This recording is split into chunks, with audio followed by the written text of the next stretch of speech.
So what's weird is a lot of the new generation of bodybuilding kids and stuff, it's not shameful to be on steroids. They'll openly talk about being on T and stuff. Yes. Which I guess supposes a good thing in the sense that you're not lying to other people. And then especially young boys, start beating themselves up because eating chicken breast and drinking protein shakes ain't getting them huge. But kind of encourages them that if you take these shortcuts, but as long as they're not buying it, because now they could get a doctor prescribed. Anyway, we start this podcast now. Are we in? Are we recording? Yeah. No, we're rocking and rolling. Today's episode is with Raph from knifetwister. Wait. Let's do that over. Hey, what's going on, anarchist mommies and daddies, TikTokers, punk rockers? It's another episode. Hey, what's going on, anarchist mommies, daddies, TikTokers, punk rockers? Today's episode, I'm fucking this all up. Damn it! All right, I'm gonna do it. I'm gonna do this. I'm gonna do it. Turtle's back in the house with Punk Rock Dan, ladies, gentlemen, and all that stuff Dan says. We're not going through that on this episode because this is a monumental one because I haven't been here in like 6 months because he's changed his schedule. Today's episode is with Raph from knifetwister Records, based out of New York. He's wearing the shirt right now. Punk Rock Dan is. I'm not. And here is our esteemed number one, Brad Pitt of Punk Rock Dads, Punk Rock Dan. Take it away. Hey, what's going on, anarchist mommies and daddies? Welcome to Anarchy2Diapers. Let's get the show started. Anarchy2Diapers!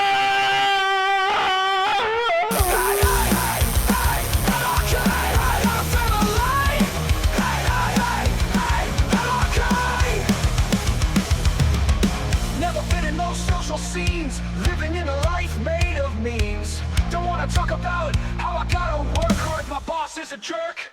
Hey, anarchy!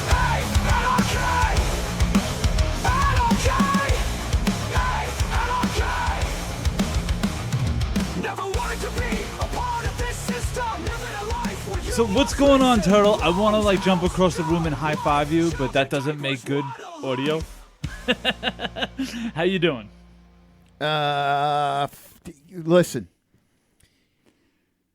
We do traffic segment now. The amount of traffic driving here in the afternoon on a random Thursday on Long Island, it's just I don't understand.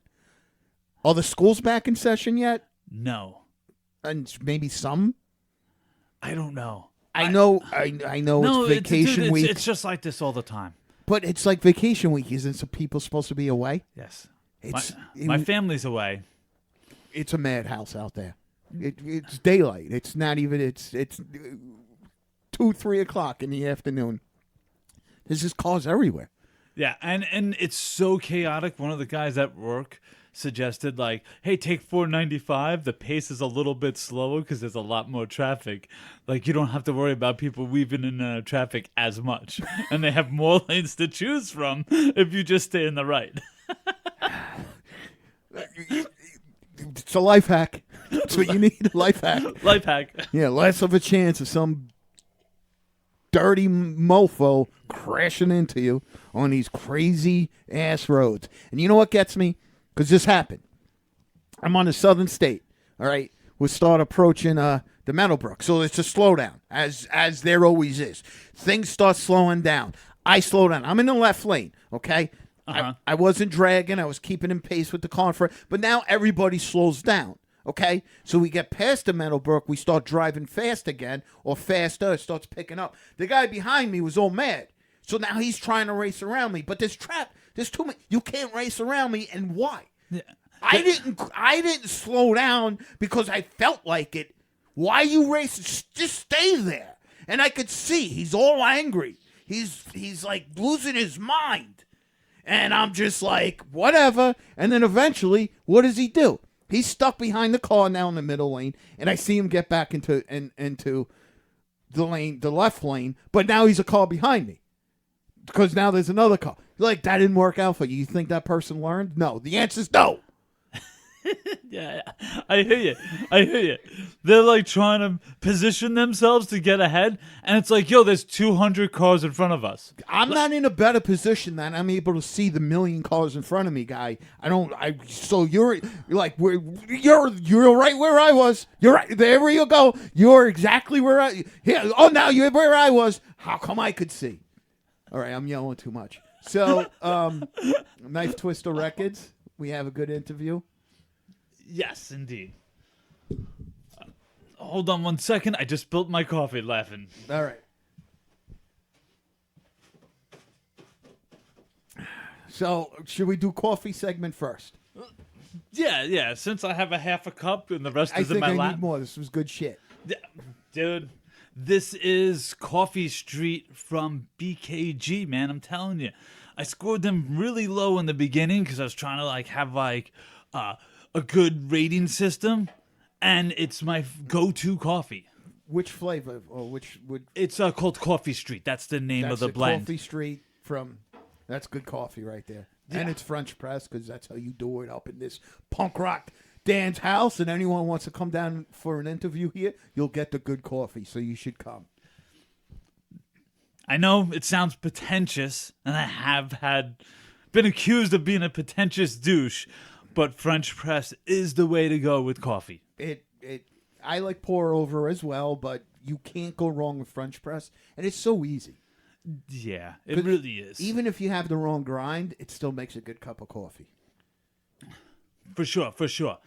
I don't think we need to give a rating. I think just us saying that the coffee's good. I'm rating it. Oh, you are? Yeah, I'm gonna rate it. Go for it. Let's do this. 8.4. 8.4. Bam. There you go. That's a good score. Yeah. Damn well it is.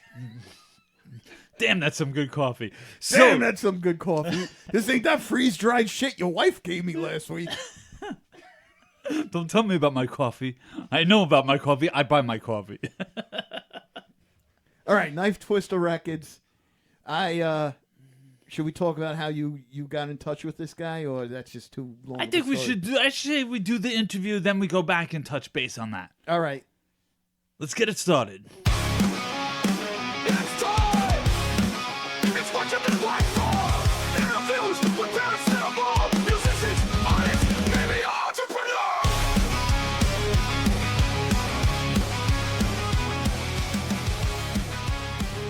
Earlier when we were talking, you said that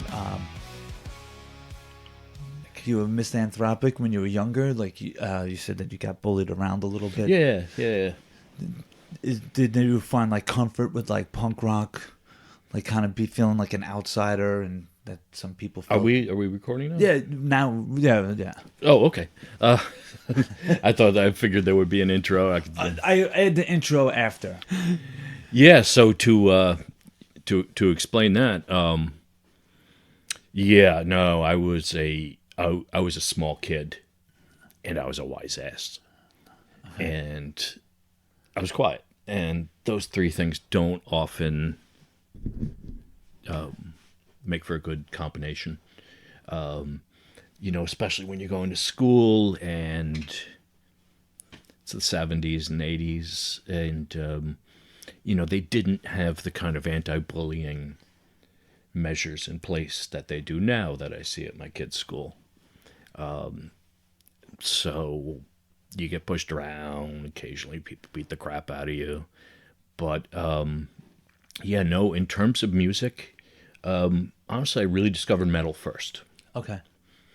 That was really my on-ramp, and it was, punk came a little later. Mm-hmm. But the concept of loud, fast, aggressive music was always there. Gotcha. Yeah. Yeah, very similar to me. So I started with Kiss, AC/DC, Motley Crue, and then moved on from there. Right.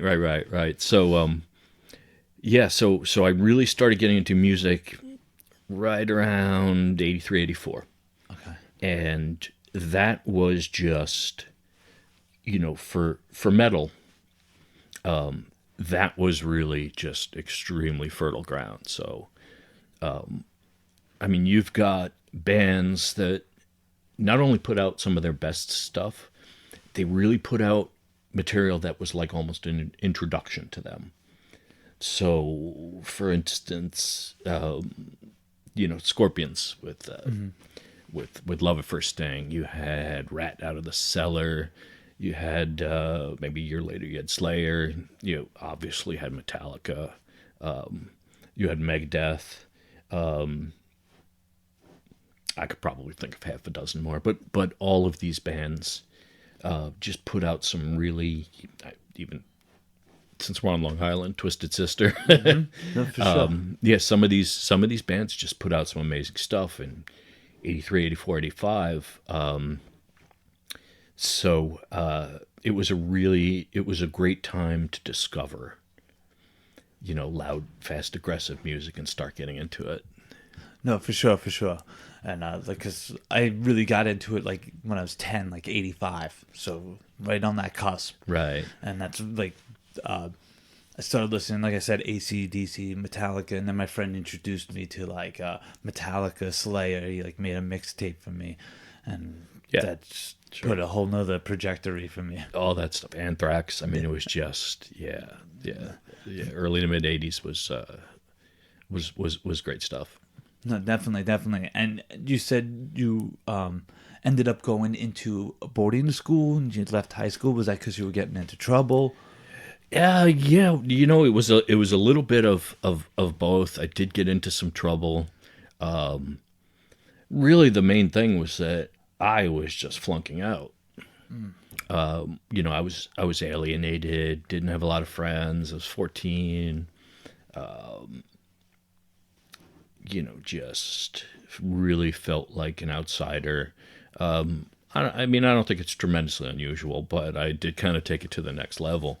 So my parents and I got called into a meeting, and so public schools cannot tell you, don't come back.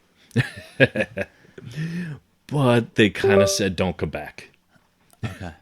Not in so many words, but they were like, this isn't the place for you. So so my parents decided to send me off to boarding school. And I didn't want to go to boarding school. I was a sheltered kid. I was a 14-year-old who had like the emotional maturity of a 12-year-old or an 8-year-old, and didn't want to go that far away. So my one condition was like, all right, but it's got to be in New York State. Okay. And we lived in Westchester at the time. So if I had dropped that, I could have gone somewhere in Connecticut that was maybe half an hour away. Instead, I got sent 2 hours upstate. Up, not far from Pittsfield, Massachusetts, a little bit southeast of Albany. And I was there for 3 years. And it was, first few months were miserable. Not bad. Getting sent to boarding school, and this wasn't Choate or one of those schools. This was really a second chance school.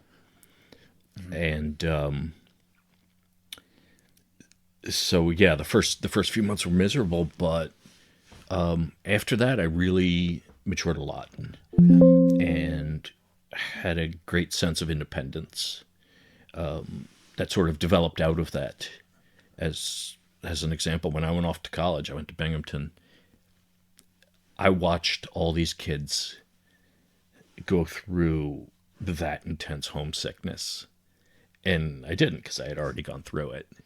And I watched people stand there in the laundry room trying to figure out how to do their own laundry. These 18-year-old kids didn't know how to do their own laundry. And, I was comfortable doing it. And that sort of thing. So boarding school was really a great experience.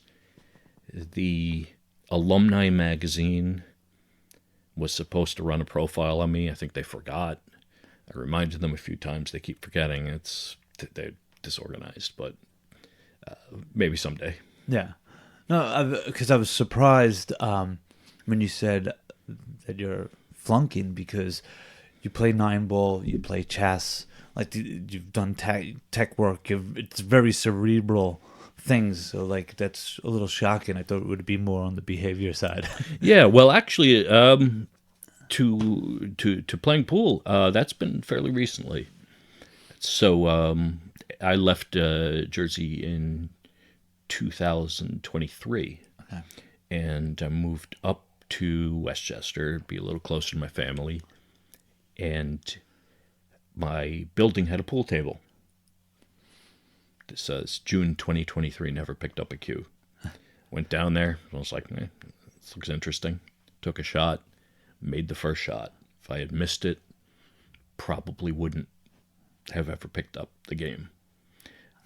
But after leaving New Jersey and, leaving a place I had spent for 16 years and had friends and so forth and had lived there and had sort of built up a life, and then everything got uprooted. So this was something to occupy myself and sort of almost everyone needs an identity. Mm-hmm. So, you're a husband, you're a father, and then all of a sudden one day you're not. Or still a father, of course, but full-time father. And so you need an identity, and that is sort of taken away from you. I tried a few different things. None of them really fit. When I discovered how much I enjoyed playing pool, it became more than just a game for me. It became a challenge. It became something to think about. It became something to dedicate myself to. It became something to take my mind off of the struggles that everybody goes through in life. But I really have made it part of my identity that, I'm out there. People know me as a pool player. Nice. Yeah. And funny aside, KnifeTwister Records was funded from the winnings of my second pool tournament. Oh, wow. Really cool. Yeah. Just before we jump into KnifeTwister Records, I just wanted to explore, like, you were saying that you've had trouble transitioning from being like a full-time dad to now like you have older kids that are now becoming adults. Could you elaborate on that? Like the little empty nest syndrome? Is that like something you weren't prepared for? That's a great question, because that is exactly how I feel. So having kids, and you've probably had much the same experience. You know when you are about to have kids, they're going to love them. You're going to love them. You don't, in my experience, understand the scope of how deeply you're going to love them, how strong the bond that you are going to form is, because I think you can't understand it until you have kids. Yes. And so I was pretty somewhat aware of how I would feel, how the bonds would connect. Nobody ever told me about what it would be like to have adult children. And that is interesting, and that is sometimes difficult in a number of ways. First of all, there are things you miss. The days of holding hands when you cross the street. When that went away, I was so bummed. I mean, that's a wonderful experience. But in a lot of ways, having adult children forces you in some ways to kind of contemplate your own mortality. Okay. And understand the fact that, hey, I'm not a kid anymore. I'm not 32 years old. I do wake up sometimes in the morning, and maybe I've had dreams about being in college or being right out of college, and I wake up and I'm in a 24-year-old mindset. And then all of a sudden it hits me, holy shit, I'm 55 years old. And it's a little scary. I mean, when I was 4, 5 years old, we'd go down and visit my parents in the Bronx. Well, we were in the Bronx too, so we would go over and visit my grandparents. And they were in their early 60s. So my barometer for being old was 60s. And at this point, I'm closer to 60 than I am to 50. I'm closer to 70 than I am to 40, if you think about it. So circling back to the concept of having adult children, it's something that, to put it plainly, makes you realize how old you are.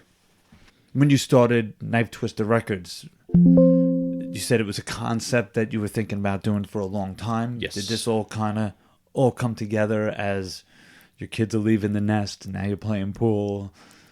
Let me start the record label. Like, Yeah, 55, yeah. when am I gonna do in a this? lot of ways, it did. There was also the thought. Now, I didn't know that this was going to be successful. When you start a new venture, there's really no way of knowing if you're going to fall flat on your face. And it's also a challenge getting things off the ground. When you approach a band to say, hey, would you like an interview? And you've got 125 followers on Instagram, and they sort of say, yeah, whatever. And that did happen in the beginning. We got blown off a lot of times. So it was something where you don't know if you're successful. It became very successful. A lot of hard work, a lot of networking, making the right connections, pounding the pavement, pounding the digital pavement. Should my kids ever become really interested, this is something I would love for them to take over someday. You were saying earlier about like getting into metal, how that like really spoke to you, especially feeling alienated. And then I'm sure with you, same as myself, I worked so hard to make sure that my kids have a stable and grow up in a loving environment. Like, they might not be into something aggressive because of that. Like, I might be destroying the very reason that I'm into it. Right. And I actually did discuss this in an interview, that I think the getting into metal and getting into punk and getting into loud, aggressive music, especially as an outsider, and this is something I hope for. Well, my kids are a little older already than sort of what I went through, but it's not mainstream music. It's not, I don't know, Taylor Swift, Beyonce. It's not the kind of shit that the cheerleaders and the star quarterback listen to or whatever. It's, it's music for outsiders, really, in a lot of cases. I don't know how it is today. That's how it always was. And it helps in terms of bonding, where, you can have a bunch of close friends. I went to boarding school, and so I was 15. I knew a lot about music, but there's always holes. There's always holes in everybody's knowledge of music. So, first guy I met, about 2 weeks in, gave me first Motley Crue CD. And for whatever reason, I had just missed them. Now, I've never been a huge fan, but I mean, that was a fantastic album. And that is how you make connections with people. You can make strong connections with people through music, and that's the kind of thing that I hope really sort of develops for my kids. So when you started Night Twister Records, you said originally it was supposed to be a record label, and you kind of more developed into a digital magazine. Right. So yeah, that was one of the best ideas I've ever had, probably in my life, for a couple reasons. The main one being I have some pretty crappy ideas. all day long I have terrible ideas. So when I have a good idea, I usually rank it pretty high on my list of good ideas. The initial idea was, let's be a record label. Since we're starting out, let's create a digital magazine. A couple reasons for that. One being to sort of establish credibility. One, to make connections with bands, to get our name out there. It went over so well that, to be honest, we sort of ignored the whole record label aspect of it, other than the compilations we've put out, Okay. which I would say are a large part and a lot of fun, and it does bring people together. And since they're benefit compilations, they do spread a lot of goodwill. But really kind of what we're known for at this point is the interview magazine. Yeah, I was taking a look. Definitely already introduced me to a few new bands. 18 Fevers. Like I'm excited. Like I started exploring your webpage more. Yeah. So 18 Fevers, they're a great band, and found that a very interesting interview. I think that just went up yesterday. They are going to be on our compilation Moving forward. Yeah, the next one. So to explain a little bit more about the compilation, if you'd like to discuss that now, we put out our first compilation in December. I believe it was December 17th. And this idea was totally stolen. There was a record label in Las Vegas that did a benefit compilation, and I said, oh, interesting. I don't think things through. So about an hour later, I was reaching out to bands. It was kind of funny because, 3 weeks later, when I was banging my head against the wall with this compilation, as happens with any project, you go through slips, you go through stumbles, and you go through things that are just a pain in the ass. I would think back to the fact, wow, I spent about an hour thinking of it before I pulled the trigger. That was pretty nuts. So that first compilation, which got a write-up with on Punk News, which was really, honestly, very, very, very gratifying. That was really cool. They do their articles at noon on the dot. They release their articles at noon on the dot. There's a lot of coordination, and then you're sitting at your chair at 11:50, just hitting refresh. At 11:59, nothing there. 12 noon, you're hitting it, and all of a sudden there's an article, and there's your name on Punk News. And it's it's pretty exciting. It's pretty exciting, honestly, thinking about the fact that your name is going to be on Punk News when your kids are your age. So the first compilation, I decided to call it Not in Our City.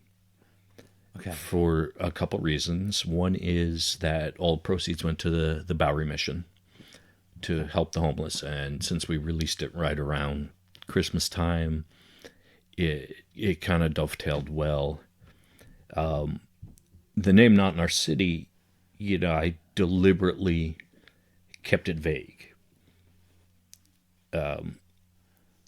If it had been if the compilation had something about, a little sort of specific towards the charity, it would have been very hard to do a second compilation for a different cause. So now we're working on this compilation, and we're able to call it Not in Our City 2. And in this case, it's a benefit for immigrant rights. Okay. We're working with an organization called Make the Road New York. They're a little easier to work with than the Bowery Mission, who actually probably to this day has no idea we put out a compilation to benefit them. They never responded to emails or messages, so we left their name off the CD and wound up just writing them a check. Okay. In this case, we are working with Make the Road. They're on board, and there's going to be a little more promotion and so forth. So yeah, that's the story of the compilation and why we sort of did it that way. Okay. Cool. I think that was a very wise thing too, not in our city, and it can kind of translate to other cities, and it's not just staying local. Right. And also it worked thematically. And I had sort of planned that if the first compilation did well, there would be a second one. And so the initial thinking was, let's get 21 New York bands together for the first compilation. And let's show that New York cares about New York's own most vulnerable citizens. The second compilation, I said, well, if this goes well, we'll do a second one. And thematically, rather than New York caring about New York, why don't we get non-New York bands and sort of show that, hey, with the first one, New York cares about New York. The second one, the rest of the world cares about New York. So we went out of our way to, I think the first bands that we offered to get on the compilation were bands that we had interviewed. Okay. And we've made a deliberate choice. We've made a couple deliberate choices with who we interview. At some point, we tried to say, let's see how many different places we can hit. So we started interviewing just New York bands. Honestly, I started interviewing my friends in bands first. Really started to be New York centered, and then we connected with some bands in Las Vegas, and so we sort of spread to a Las Vegas, the Las Vegas area. We hit California, we hit Europe. We interviewed a band in South Africa. We interviewed a Chilean band. We interviewed a Polish band. So when we reached out to some of the bands we had interviewed and said, hey, how would you like to be on this compilation? Actually, a surprising amount of them never even answered the email, which is a little surprising to me. I think it's a punk band and having to read an email. Yeah. You know what I mean? Like, the punk band's for a reason. And I'm really checking the email, most of them. Yeah. So, yeah, that could be the challenging part with dealing with musicians. Right. And especially in the punk scene. Like, I've tried to talk to some of them and through email, and I'm better off direct DMing them on Instagram and stuff like that. They pay a little bit more attention to that. Right. Do you have any advice for anyone who is dealing with empty nest syndrome or is getting close to that? Like, how do you balance that, and how do you try and work on that? I'm not in a position to give advice. I'm soliciting advice. If anybody has any advice for me, I'd love to take it. It is, like I said, it's a bit jarring, and it's really unexpected to have adult kids and to sort of be in the position where it's no longer having an 8-year-old and being able to tell them, okay, this is how you hit a curveball, or this is how you study for a geometry exam. It's more a situation where your kids know as much as you do about a lot of things, and that can be a tough adjustment. No, definitely. In some cases with my kids, they know more than I do about a lot of things. I hear that. Yeah. And you said you manage 2 bands. Yes. Do you think being a dad helps with that? That's an interesting question. I hadn't thought of that, so I can have to give an answer off the seat of my pants. There is a sense of organization that you have to develop as a parent. Now, when my daughter was born, I guess I was, let me see, I was 36. Okay. Which is, older than a lot of people. Not as old as you are, but there, all of a sudden, you have to be responsible. So, not that I was ever an enormous drinker, but all of a sudden, you can't go out on a Friday night, come home hungover on a Saturday morning. You've got responsibilities, and I think that does translate to managing a band. I think you do develop this a very similar concept of the organization you need and the discipline.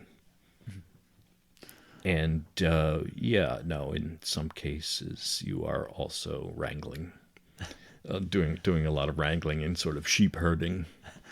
I could definitely see that Yeah. being part of the challenge. Are you looking to take on more bands at this moment, or are you focusing more on the digital magazine?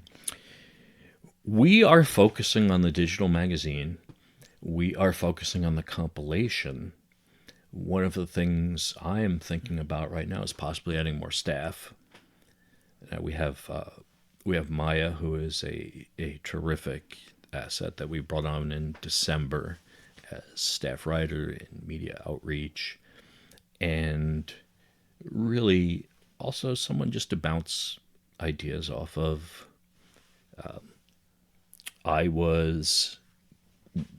When we got all the files in for the compilation, I reached out to Maya and I was just like, can you put together a track order?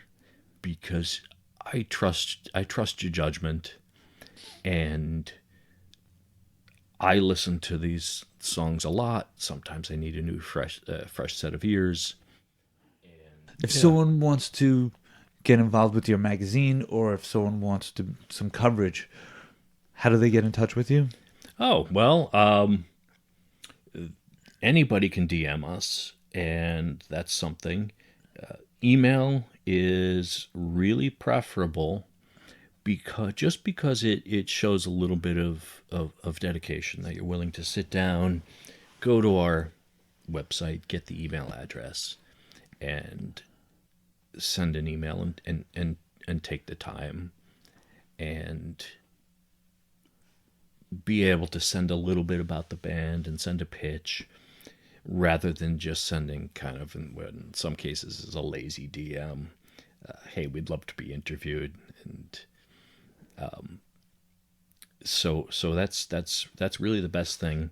What we do look for, first of all, toxic masculinity is an absolute no-go. Okay. We had a band ask for an interview, or maybe we asked them for an interview. I don't remember. This was a while back. And wound up listening to their music, and their lyrics were basically variants of "suck my dick" over and over. Bitch, suck my dick, whatever, blah, blah, blah. It was the kind of stuff that really belongs on the schoolyard playground. not in music that people are trying to digest and that, might be influencing kids. And I was like, forget the interview, not interested. What we really try to do is, I hate the word marginalized, but I'm going to use it anyway. We try to promote marginalized voices. So we've interviewed a lot of queercore bands. We've interviewed a lot of trans artists and musicians. We have interviewed a lot of bands who are willing to say, yeah, fuck ICE. What's going on is not right. Now, we went out and found a Pennsylvania band that pulled all their music off of Spotify in protest, which I have respect for. I don't know even how to pronounce it because they have a period in their name, but it's SL.AP, so maybe it's slap. And so bands who are willing to speak out about something important, there's punk is a very big, it's a big tent. There are bands that write about drinking and getting laid and slicing people up with a box cutter. And, that's good stuff too. I have no problem with that. But I think where punk really shines is the whole concept of mutual aid and sticking up for what you believe in. And we interviewed a band just yesterday, and to directly quote them, music is political. Punk is political by its nature. And we really want to amplify the voices of people, musicians, and, not just musicians. We interview a lot of people, but we want them to have something to say. That's awesome. Yeah. Thank you for your time. Appreciate it. All right. Thank you. I really appreciate it. You're welcome. Let's talk! Who did we meet? What did we have? Should we have the back to break a path?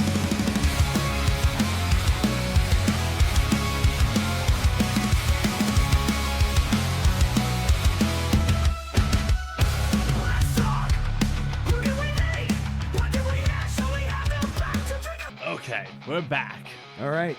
He's an interesting cat, as I knew he would be. Yes.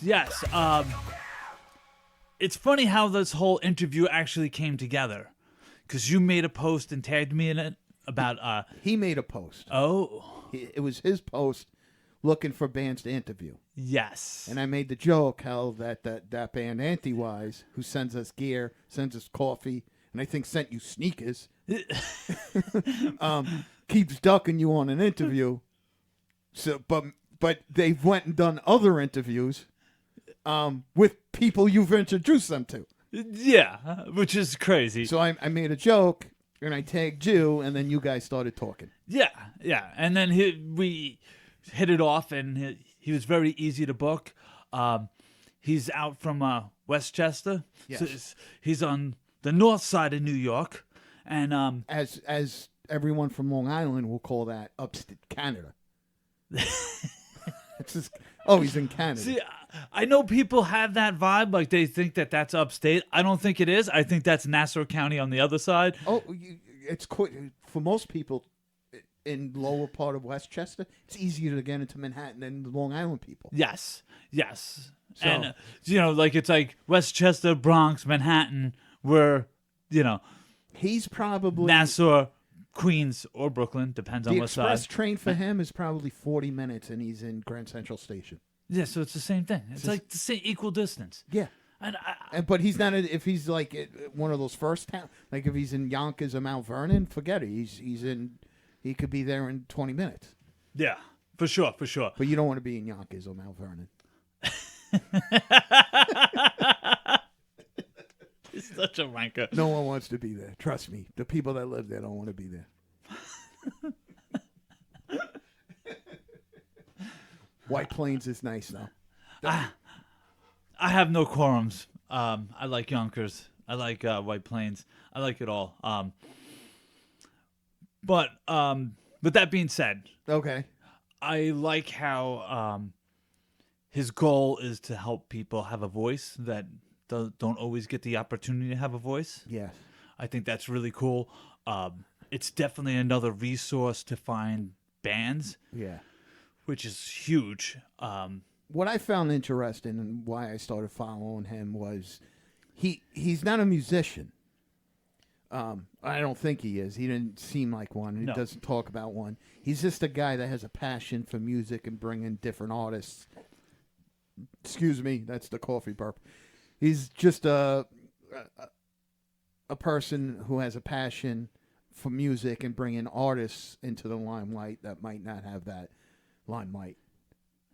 So that's Yes. why it's like a perfect fit used to getting together and having this interview and talking about further maybe doing stuff. Yes. And the fact that he has another comp coming out, that's another benefit to help people that are in need is really cool. I like that he's pushing aggressively with pushing out like comps just to get other bands out there so everyone gets to listen to more music, more variety. Yeah, this isn't something he needs to do either.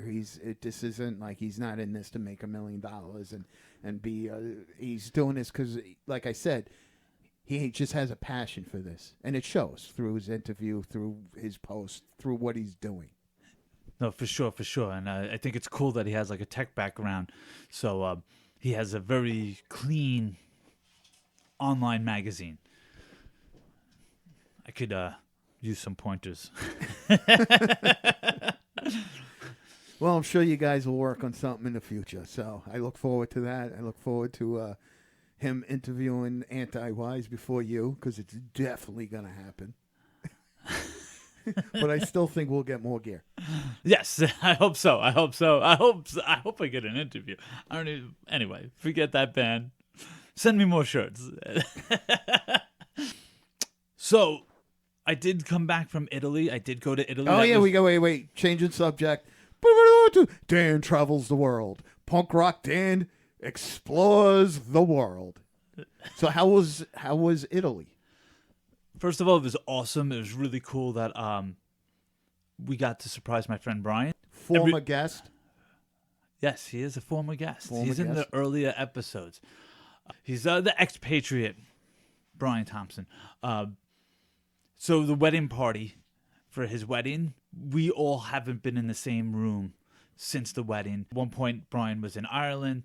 His friend Enrico lives in Italy. One guy lives in the Bronx. I'm out on Long Island. So we've all gotten together, but none of us together at once. Yeah. And that was like really cool to do for his 50th birthday. His wife, Tara, put that together. And, she's one of my close friends, which is awesome. Longtime supporter of Anarchy2Diapers. Yes. Super cool. I met Brian through her. So what's always cool is like when you friend marries somebody, usually you lose a friend, but what's really cool is I gained a friend, which doesn't all happen often. So You say that, but like, it must clarify that you met Brian through Tara, but you've still been friends for 30 years. That's how long you know him. It's not like 3 years, 5 years. We're talking, what is it, 30 years? Yeah, something like that. 25? Do we count at this point? Yeah. If your friendship collected a pension, you'd be collecting it. Let's put it that way. Well put. I like that. That's awesome. And but what was really cool is they're professors in Rome, and I got to meet a lot of their friends and people from all different walks of life. How was the pizza? That's what everyone wants to know right now. We had Roman pizza, Yeah. which was banging. Oh, It's well. more like a flatbread style kind. If we did the carbonara. There's a place in Mineola that does a Roman pizza. Was doing it. I don't know if they're still there. Right near the train tracks. Anyway, keep going. I did the carbonara. That's like a Roman dish, so like it's only good in Rome. Brian's daughters, that's all they eat. And they've gotten it outside of Rome, and the kids were like, this is disgusting, I'm never going to eat this. So like they were like, you have to get it here. So I basically did all the Roman dishes in Rome, and everyone kind of guided me to the cool restaurants. I let them...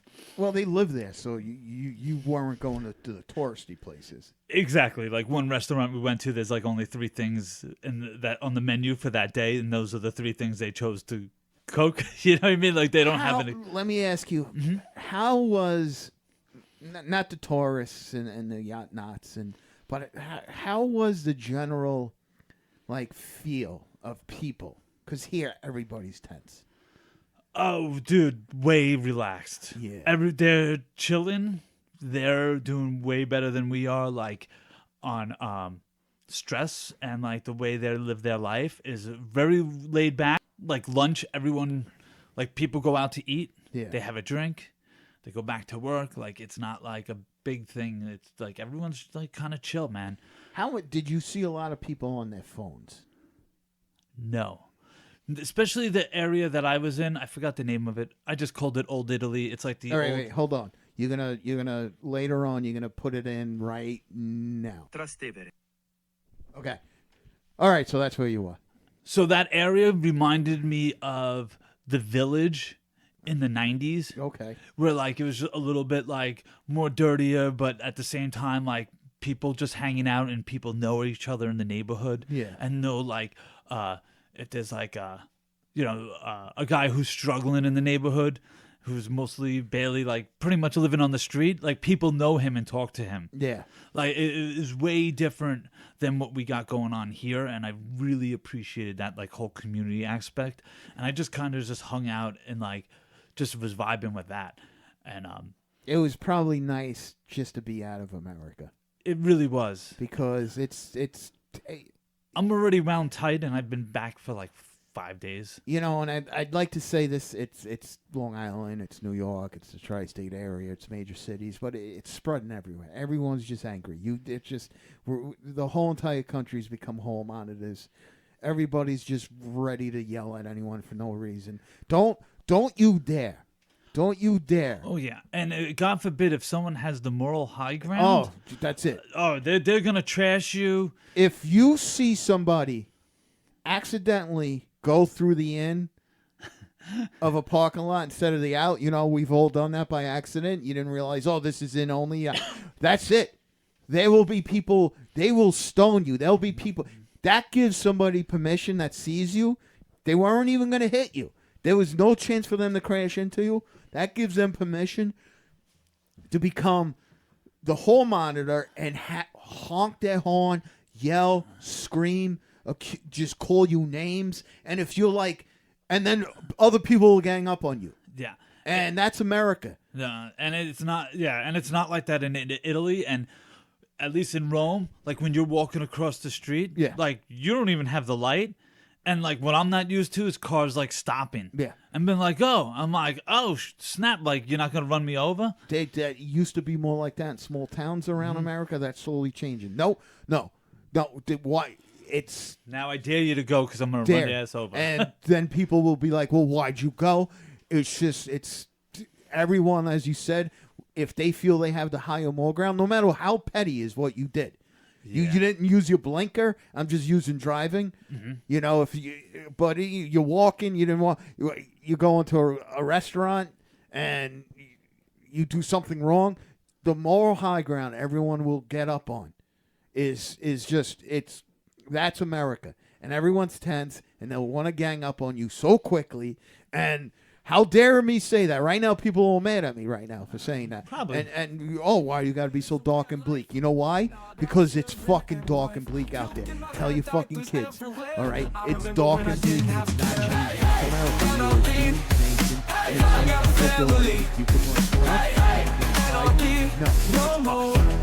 Just when that person, you ever like pull out too soon, or like, how about this? You're driving. Fascist dads for corporate rights. Goddamn, I need a drink tonight. Hey, anarchy. Hey, I got a family. Hey, anarchy. No more Sunday nights. Never fit in those social scenes.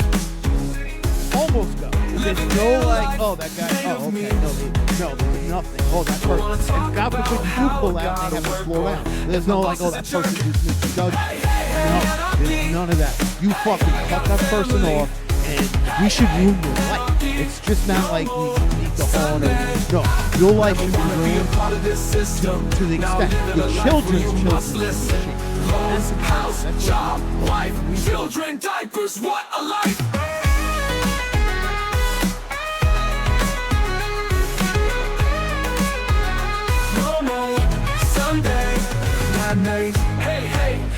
Anarchy. Hey, hey, I got a family. Hey, hey, hey, Anarchy ain't no more. Yeah. No You more know, in Italy, they Sunday don't call them Jews. They call matinees. them like, oh my God, enough already. Soccer practice has replaced Yeah, I was like, those oh, I'm going to go get a days, haircut. those And days. he's like, oh, you know, in Italy, oh my God, I get it. Corporate rights, goddamn, I need to drink tonight. Hey, hey, hey, Anarchy. Hey, I got a family. Hey, hey, I got a family. No more Sunday, matinee, getting those social scenes. Thank you for listening. Like, subscribe, click on the links, support those who support us. We love you all.